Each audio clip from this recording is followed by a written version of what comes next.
Howdy folks, how are you today? Saturday morning. It's about 10 o'clock, a little after 10. 30 degrees out, feels like 24, so you know we're dressed for success in our work clothes because, well, we need to do some work today. Didn't run today because they were kind of short on loads from the holiday, so I figured I'd take advantage and just stay home today. Need to get this taken care of. So we got lights again properly. I picked up some heat shrink connectors, that way I can do that the right way. And I did find a bolt yesterday because I messed around with the truck a little bit. Obviously it's dirty, but it's not going to get washed today. May get greased up because, well, it could use a good greasing, because it could use one and it needs it. So that's probably what I'll do. I need to do that. Lifted the cab yesterday and tightened those belts because they were just loose to the touch on that pulley where the alternator is. So that's probably what our issue was, you know, when we were having the low voltage. And I talked about that and said that's probably what it was. And for some reason, those belts are super stiff when I put them on, and they're hard to get on. But once I get them on, I remember the last time I changed them out and put those ones on, I had to do the same thing, retighten them after I had done them the first time. So I will probably jack the cab up because I don't have any air in the air ride since I had it up yesterday, and it'll be easier to go up versus, seems like every time I put that up, you know, it's got to piss all that air out before it releases and lets go, and that thing goes back down. So that's one thing I need to do. And just, you know, some other small things. May get into the fuel filters and check those out and see how they're doing. I mean, I've got the stuff to swap them out. Won't do the oil or antifreeze because I'll wait until I get a PM done on it over at the shop and get the oil changed to do that. I usually let them do that and check everything out, but I got plugged in right now so it can warm up. That way I can fire it up no problems once I do get the old stuff taken care of. So that'll be something we'll be doing here, and we'll check the voltage then and see how it does. It's dirty, not gonna wash it today because it's only supposed to get up to like 37, and I mean, I could, but it's supposed to rain later today, and it's supposed to be snowing right now, but it's not, so that's a good thing. But it don't matter, I'll do what I gotta do anyways. But like and it's supposed to be up in the 50s here in a few days, so I mean high 40s the next couple days. It's just supposed to warm up, so I'll wait until one of the nicer days before I go to work to wash it, because yeah, I do have some loads tomorrow, not very many, and I'm really not worried about it being a little dirty. It doesn't really look too bad, you know, because we ran into rain the other day, and there's still a little bit of shine to them. There's just some dullness, which I don't mind that. It's not like it's completely trashed and there's mud caked everywhere. There's just a little bit here and there. So, you know, I'll wait until later in the week to wash it up and clean it when I know there's not going to be a ton. And I'm talking a ton of dirt and stuff around. Plus, it's like we ran the other day, and sorry it's dark right now, but I'll get this light kicked on here. We ran the other day, and that was the first time it rained since a lot of farmers were able to get the rest of their crops off.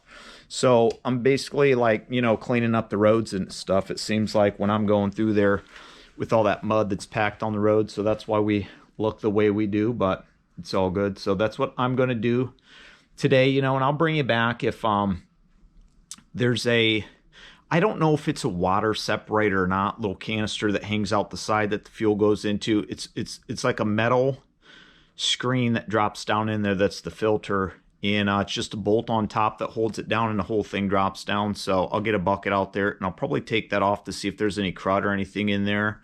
That way, if there is, I can get that cleaned out and stuff. And then, like I said, I may possibly change out the big fuel filter and check it out. I mean, it's my fuel pressure gauge it was running at 25 and it's dropped down to about 20. I don't notice anything on the truck. I can still mash the throttle, and you know, I still got plenty of power, so I'm not really too concerned about that. But I'll check it out. If I see a bunch of crud in the you know, I don't know if it's a water separator or what it is, then I may change it out. It's just one of those things that's kind of debatable. I probably should, because it did sit all last winter after the accident, and it only had maybe 1,000, if that, miles on it after that PM and stuff I got done right before the accident and whatnot on that fuel filter, but it did sit over the winter time and all that time.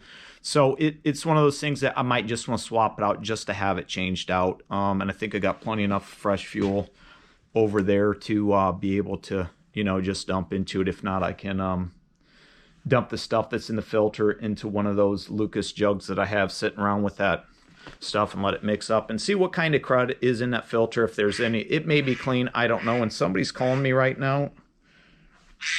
You know, it's my buddy Otto, so I'm gonna take this call.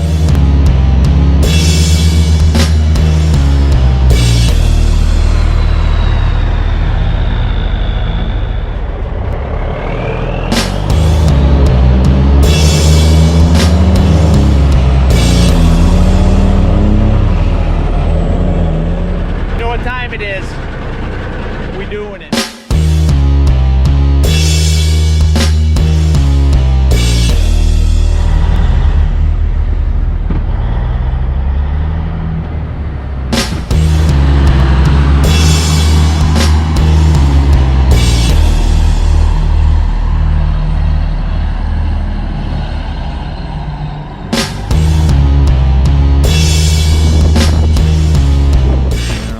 See what he's up to. What up? Where you at, buddy? It didn't work today because she told me yesterday there was only one V8 and then to get me in, and then she wasn't sure what else there would be. What? Yeah. You ain't working? No, I took the day off. I figured I'd do some stuff to the truck. I got some maintenance I'm gonna do here. Oh, there you go. Yeah. Hey, man, I probably talked to that one crazy dude you was talking about. Oh, man. Depends which one you're talking about. Oh, you talking about Cooter? Cooter? Crazy Cooter. Cooter. Cooter or Scooter? Well, his name's Justin, but I call him Cooter. Cooter? Like yeah. On the Dukes of Hazzards? Yes, sir. Oh, Jesus. Hey, you know what that kid did? Well, that was an interesting conversation. Said Cooter's service line must come off his truck, and he went by the CSX when he was going to pull in there, because he couldn't stop, but he just went by the entrance, so it wasn't no big deal. But this is what I was talking about here. I've got this that I'm going to go put on. It's just a 1/2-inch bolt that holds that up there, the way it's put on and stuff like that. And yeah, one of these days I'd eventually like to get those bars on, but it's just not going to happen right now at this time. So I'm going to go and put this on real quick. Got the old heat gun Mega Wagner 15,000,000 to heat that thing up and shrink it down, throw it on. I'll check the lights then after I get done with that, and probably jack the cab up, and I'll get into that screen filter I was talking about. I'll get your eyes on that once I get out there and do it. So till then, you know what we say, I'll be back, and go do that real quick and then get that cab jacked up, because, well, there's some other things I need to take care of too. Got her jacked up. Already took care of that wire. I'm not sure exactly how much I'm going to show this because it's super cold out. My hands are going to freeze and I'm going to be getting wet with this diesel. This is what I'm talking about. Fuel comes in from back here, comes into here, runs down through here, goes up to over there. Okay, this guy right here takes 15/16 to get this off wrench. I've already cracked it loose. It wasn't too hard. So let me see if I can hook you up real quick. I'll just plug you right here. And I hope you don't get splashed any. And I'll take this thing off real quick. And I've got this bucket down here under to catch with a funnel, but I don't know how much of a mess I'm gonna make. Hopefully not too much. And usually I do this with like a big chachi or you know, a drill. That way I can just twist this thing off, because I'm not sure if I can twist this off my fingers yet or not. It's so cold out, I don't even want to try. But I don't know. I don't honestly think I'm even gonna get any diesel fuel spilling out right now, so that's good.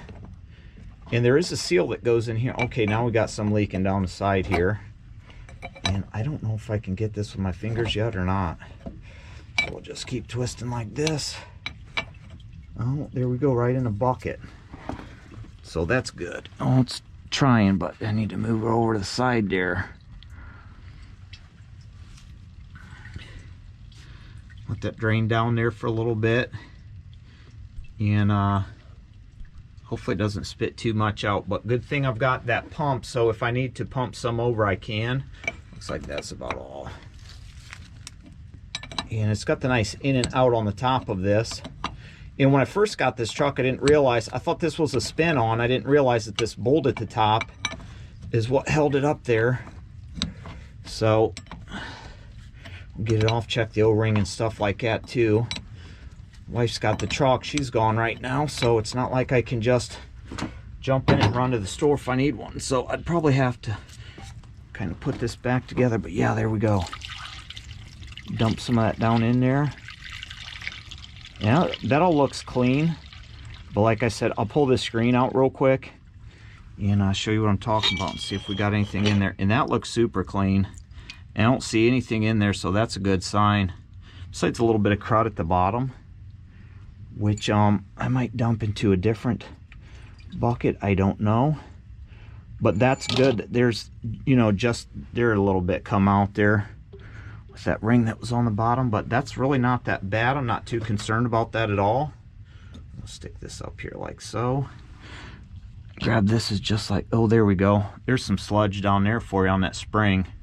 Get that out of there.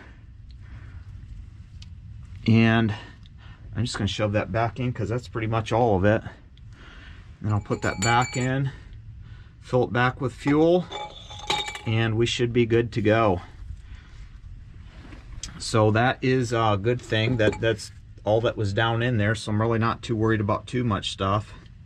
So I'm gonna cut you out. I'm gonna fill that back up with fuel, put it back on, and then I'll probably pull that filter. So we'll see.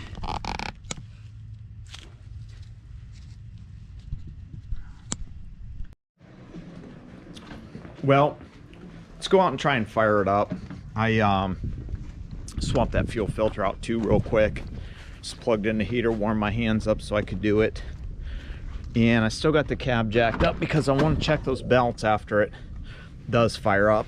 If it'll fire up, because I had swapped that filter, dumped the fuel back in there, and I pumped a little bit over because I could hear some dripping down, so we'll see. Come on, baby. Here we go. I want to see if the belts, I'll leave it jacked up because I want to see if those belts are tight. And the voltage will go up any. It's still at 12 right now. Because I did tighten them yesterday. So we'll see what's going to happen. Let it run for a while. No, that all seems to be okay. I don't see any fuel leaks. And it may have needed a little bit of, I got my air down, which I'll end up dumping anyways, because I don't want those bags filling up, which I doubt they will since there's no pressure on them. I don't know, but I could always undo that thing if I needed to.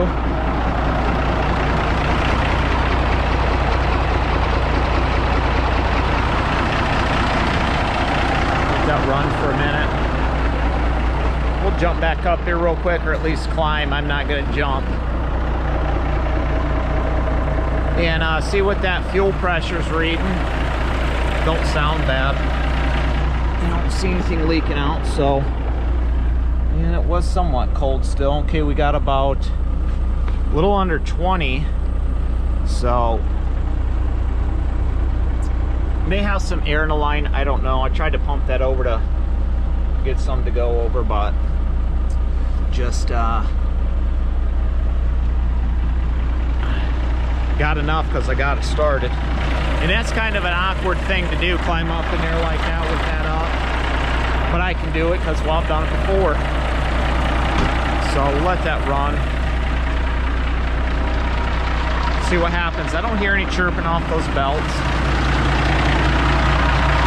Everything seems to be spinning okay. Doesn't look like it's slipping at all. So yeah, they were probably, those batteries were probably down from running it like that with that pulley slipping. And, you know, they may just need to run and charge up a little bit. May take her down the road, but I won't get out of these because I don't ever run down the road with these on, because, well, they're dirty. I climb all over the thing, under it, in there, out there, and while it's up, I need to grease that thing up real quick. So that's probably what I'll do while it's running real fast. Let it go and see what's going on. And, well, there ain't no hooking you up to anything while I'm greasing that, because I'd be moving that camera every 5 seconds. I get grease on my hands because of, you know, pulling that tip off the grease hurts and shit. So what I'll do is I'll go down here, I'll hit this guy, I'll go get this guy, I'll get under there. On this side, I'll do this where the springs wrap back here. There's two. There's one under here for the clutch release. On the other side also, I'll do the drive shafts, probably get down and do under the brake chambers and stuff like that. Rest of the drive shafts, come over here. And there's only one more over here versus the other side because of this guy. Well, there's two. Boom, boom, boom. And a lot of times I can do this with the cab down. It's no big deal, but while it's up, I might as well take advantage. I have to lift the blue chuck to be able to get some of those because it's so tight. I mean, I can climb under there and do it, but it's kind of a pain in the ass. And then the front springs are up under here. Grease certs are obviously on the other side, but right there too, gotta do those. And that's about it for greasing. Up where the steering is. And I was thinking maybe I can get in there in the front, up under the, where that boot's at, there's that goes in. If there's a bolt on there, I might be able to take it off and spin it to where I can get that steering wheel straightened out. I don't know. I haven't really dug into it too much to see, but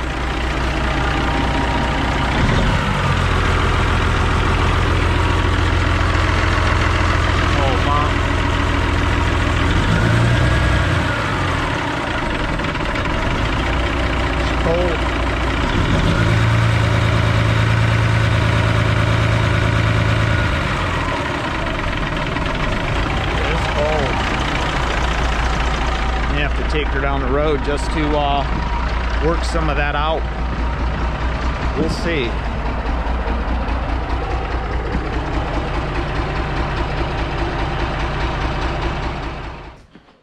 Well, we got her all greased up, and obviously I got some grease on me. I always usually do from climbing around under here and stuff. Check these belts. These guys are tight. This thing's not moving, so I don't know, maybe we just need to charge. I guess we'll see. Haven't run it down the road yet because obviously the cab's still up, but I did get everything I needed to.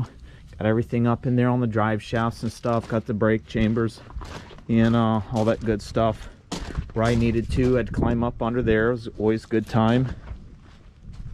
And did everything on the front that I needed to. Made sure I went over it again, you know. Didn't see any leaks on the filter while it was running. Let it run for about another 10 minutes and I shut her down.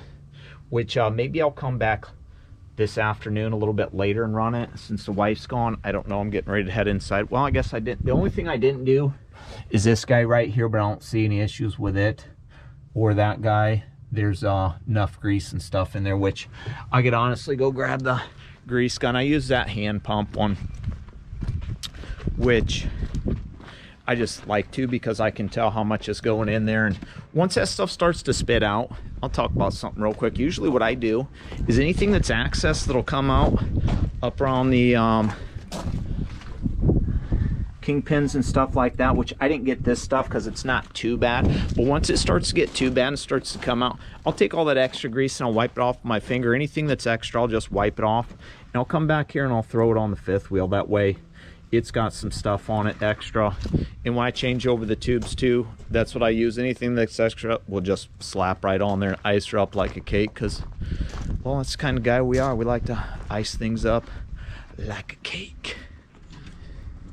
Well, folks, I end up washing anyways. Lied to you about that because got a bunch of diesel all over the place. Ended up having to walk 4 miles today. And and I'll tell you why. I made a boo-boo on this. Usually when I change the fuel filter on the blue chalk and just dump fuel in it, it starts right up. And this one did too, and you heard how it was puffing out and stuff. Well, every time I change that little separator thing on this one, that screen thing that I showed you and I have to grab a hand pump and basically suck all the fuel back through the lines so there's no air, which there was air. You remember how it was puffing out when I was running it and revving it up, and I said, oh, it's probably just air in there. Yeah, well, there was. I run down the road, 2 miles down the road, turn around where I usually do, and the thing died out before. And well, I couldn't get started because there wasn't any fuel in the filter. So I walked 2 miles back home in the freezing cold, had on tennis shoes, some thin pants, and yeah, it was freezing. So I get home, grab a jug of diesel, and you know, walk back down. I knew what I had to do. I just needed to get it home. So I got it home, grabbed a hand pump, and I unhooked everything and I siphoned it. I didn't take it with me because it was cold and, well, I was frustrated, but fired it back up once I got it home after I sucked that stuff out. And I did have to shoot it with a little bit of ether just to give that boost it needed. And well, it is fine now, but those batteries are still running around 12, even though I tightened the bolts and stuff. Or the belts, bolts, belts, whatever. So I'm gonna throw the charger on there tonight. That way I can charge the batteries a little bit, because I let the thing run for about 20 minutes and it just wasn't going up. So maybe I need a new charging whirler, as Derek would say. I don't know. One of them things I'll have to keep troubleshooting as I'm running it and see what's going on and figure that out. But that's something that may be in the cards here in the future, which hopefully I can get one from somewhere local if I need it in a pinch. But you know, that's about that. It's all clean, and it was snowing while I was washing it, which was cool. But yeah, oh, Linus got his blanket over there, put that on the other day. That way he had it if I ever need to run him down the road. But that thing is clean, mean, and ready to run in the morning, besides, you know, throwing that battery charger on there. So that'll get taken care of. And yeah, hopefully we'll be okay once we get that going, and everything will run like it needs to. So like, share, subscribe, comment. Till next time, you know what we say. We will see ya.